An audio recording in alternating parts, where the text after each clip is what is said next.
Video cards are the most exhausting component to test, and it's not because of the work that goes into it. It's because of all of the insanity that follows with comments and things on the internet. And it's not just our benchmarks. This is normal discourse when talking about AMD and NVIDIA.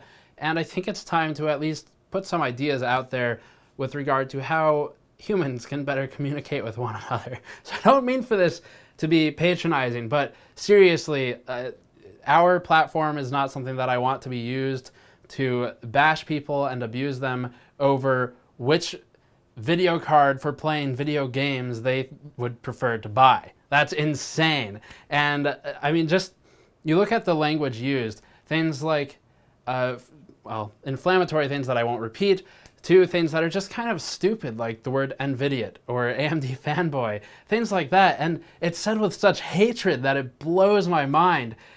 So this video is more of a kind of almost off-topic, semi-rant, semi-public service announcement, I guess, that I just needed to put out there because it drives me crazy to see how people interact with one another.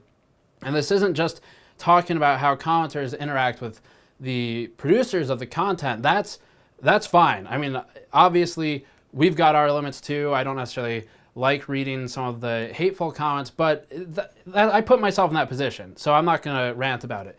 What I will rant about is how people interact with one another in our comments or in the comments of other videos. Jay recently kind of put out a video talking about this to some extent, and I agree with him on a few points there. But the idea that buying a video card suddenly puts you into this exclusive club and that you then have to defend that purchase vehemently by spewing vitriol at everyone who bought something else doesn't make any sense, and it's not normal and it's not healthy. You know, ultimately, why even defend two companies? They're both corporations, AMD and NVIDIA, Intel if you want to throw them in, but they're really kind of a different topic. They just want your money, and that's not necessarily an evil thing. They both want the same thing. AMD and NVIDIA both want you to buy their product. Defending them just seems silly. I just look at this shit. Like, we have comments, I can just search. We have a tool in YouTube. This is one thing that YouTube does that's semi-useful. There's a tool where you can search all comments for all videos that we've produced. The word NVIDIA, for example, there's this person saying, why do people think AMD's next card will outperform a 1080? It will probably fail to match 1070, to be honest. Okay, I don't know that I necessarily agree with the premise. We'll see how it performs. That's not the point of this video. We're not talking about Vega. But it's a reasonable thing to say. It's not really that aggressive or hateful. You look at the comments, though. The first one, typical NVIDIA, has nothing to do with this video. Keep giving your corporate overlord NVIDIA all your hard-earned dollars so they can F you over by not giving a shit about your GPU 2 years later. I don't know why that's my designation for what's acceptable to say, but reply, you know, NVIDIA, that's funny considering I have two RX 480s, and it goes on. And that's what I'm talking about. It's just, this isn't how you talk to people. It's not okay. For just this one point, talking about corporate overlords, giving them all their money, or the one we hear all the time, which is shill or whatever. Just because you don't necessarily agree with the content doesn't mean, or even agree with the other users commenting on the content, doesn't mean that that user was paid off and is being paid to comment on YouTube videos a specific thing. For just to kind of point this out, we spend a lot of time talking about architecture in videos, and I can talk about clock gating and heuristic prefetch circuits and all of these different routines in the video card, the memory subsystem, the compression algorithms that are used to make things faster. We can talk about the SM layout and how there's precision switching capabilities on a particular GPU and why that might be useful for one application or another, and why you would switch to something like FP16 for deep learning or FP32 for gaming, whatever, FP64, all that stuff. We can talk about architecture all day, talk about it for sometimes 10 minutes in some of these major GPU reviews, but it doesn't matter. People don't really, they jump either to the benchmarks or they go to the comments, and this is the bigger problem that maybe deserves a different video, but all of that's ignored, and it's just immediately this number doesn't match what I thought it should be based on nothing or very limited experience, and therefore it is wrong, or it is paid for, or it is somehow attacking me personally and my decision to buy the other product.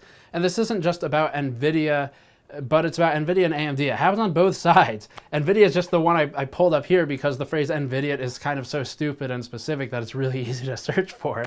And the thing that's really vexing to me is that this is something we don't see for other components.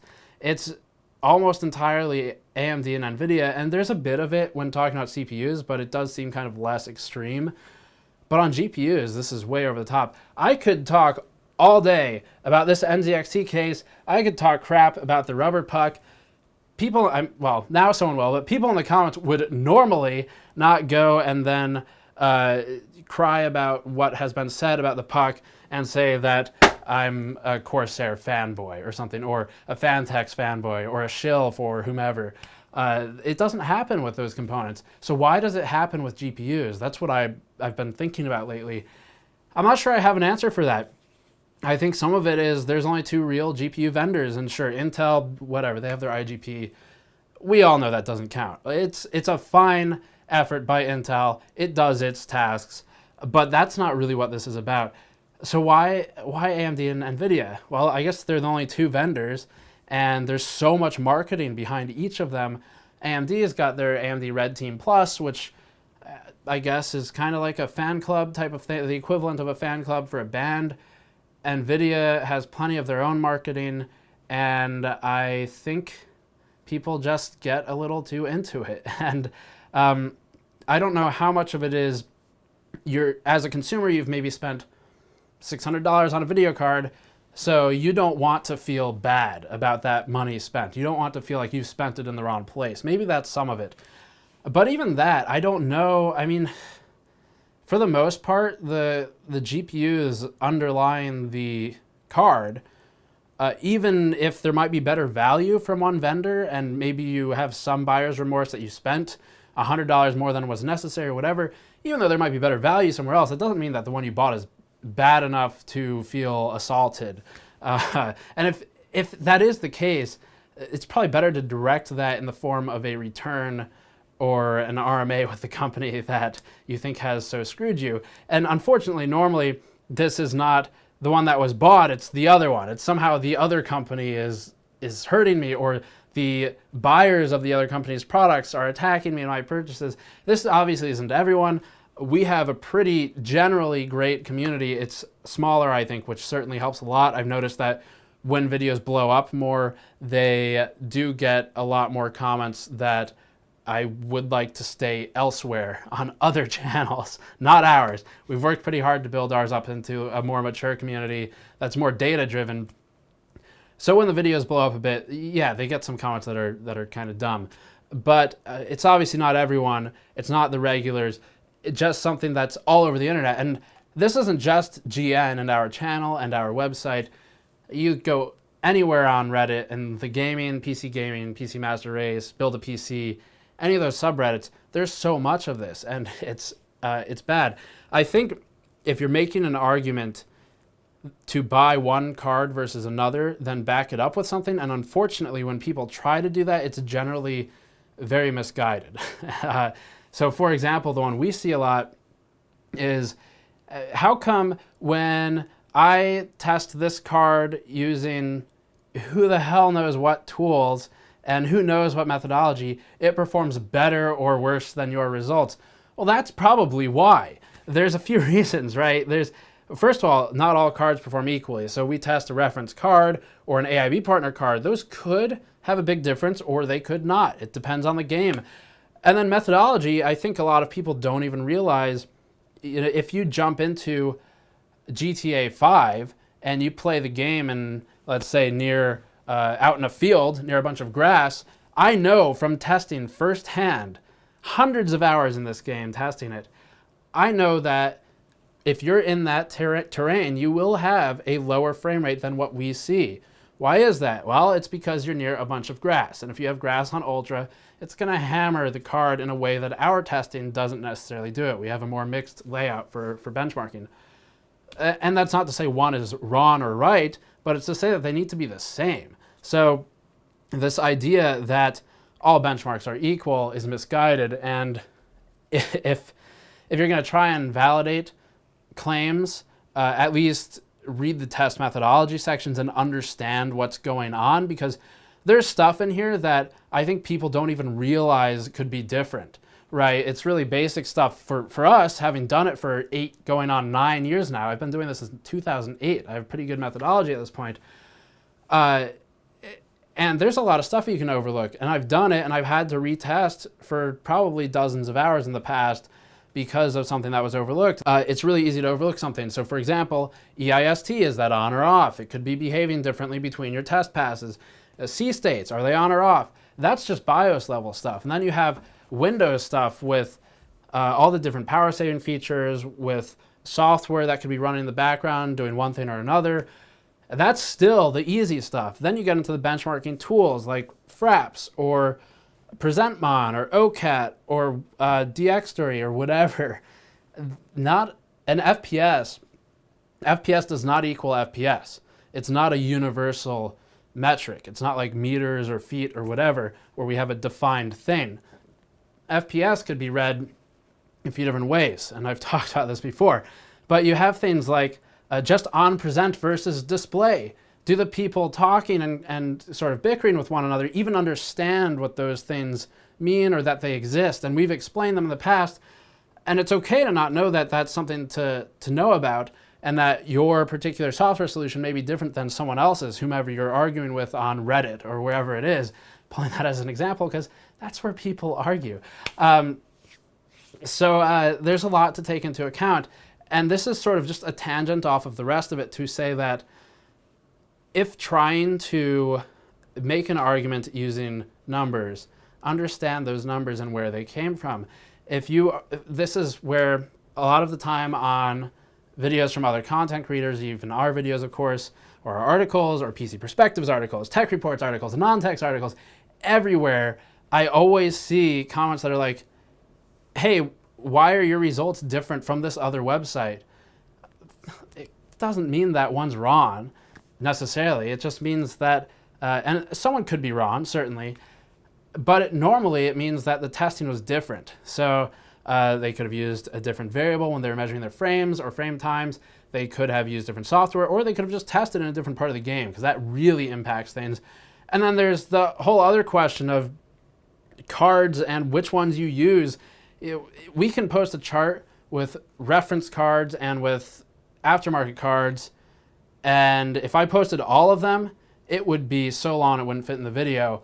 And we do post normally some of slightly more in-depth ones on the site, but there's a lot of video cards, and it's not reasonable to test all of them. So what do? Well, sometimes we want to put reference in there for a point of reference, and sometimes we want to put the board partner cards in there. But it's not possible to make everyone happy, obviously, because no matter what we do, if I pull one card out of the chart to make space, because you can only reasonably fit so many on the screen, someone's going to complain that, why didn't you test this card? There's a conspiracy, and you're trying to paint the vendor in a bad light, or something like that. That's not, no one's out to get you. That's not how this works. So it's, I don't know, there's just a lot of really poorly thought out things that are specific to AMD and NVIDIA, and I've been trying to understand it for a long time. I don't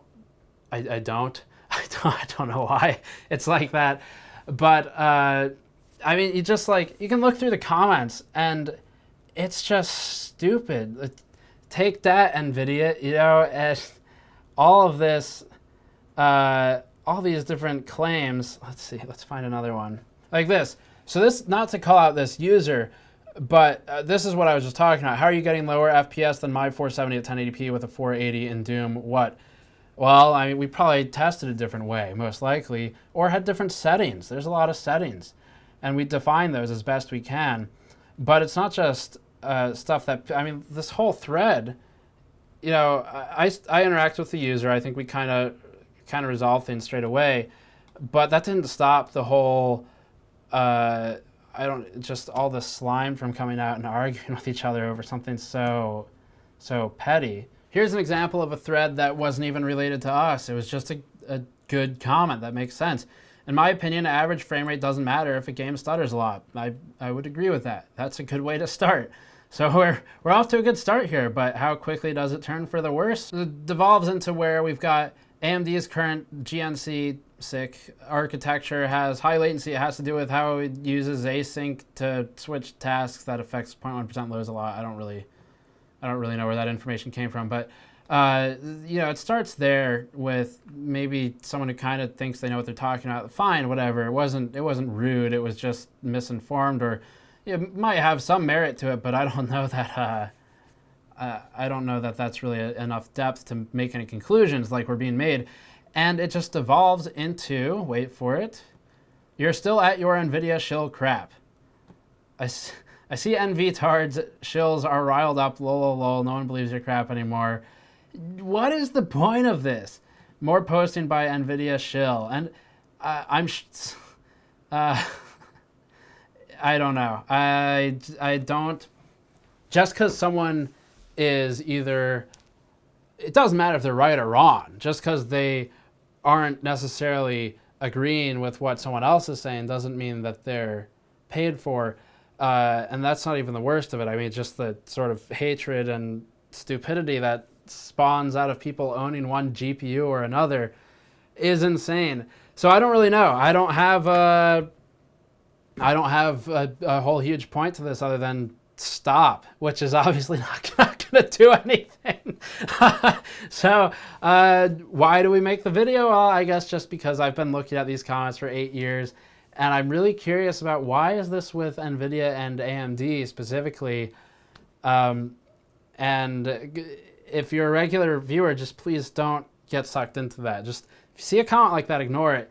And it's the sad thing with YouTube and with Reddit, where being contrarian means that it is immediately at the top. Doesn't matter if it's liked or not. I guess you could sort Reddit depending based on upvotes. The YouTube, though, I don't know. Who the hell knows what their algorithm does? But it changes if you're logged in or not. So I don't know. But just disagreeing gets something to the top, and it's not necessarily something that makes sense all the time. Most of the time, it's not even. It may have started out as a good point, but it just turns into such trash. So I don't know. If you're part of our normal viewership community, readers, I already generally trust that you're not doing this type of thing, but we can't stop it, obviously. It's just, it's very frustrating to see that this is the behavior with GPUs, one of the most complex parts in a PC, and the people who bicker like this don't even understand the first part of it. Because if you did, or if they did, there'd be a much different discussion, hopefully more measured and thought out and with actual things to talk about, not using words like shill, idiot, all kinds of things that I don't want to say right now. It's the wrong approach. So I guess that's it. I don't know.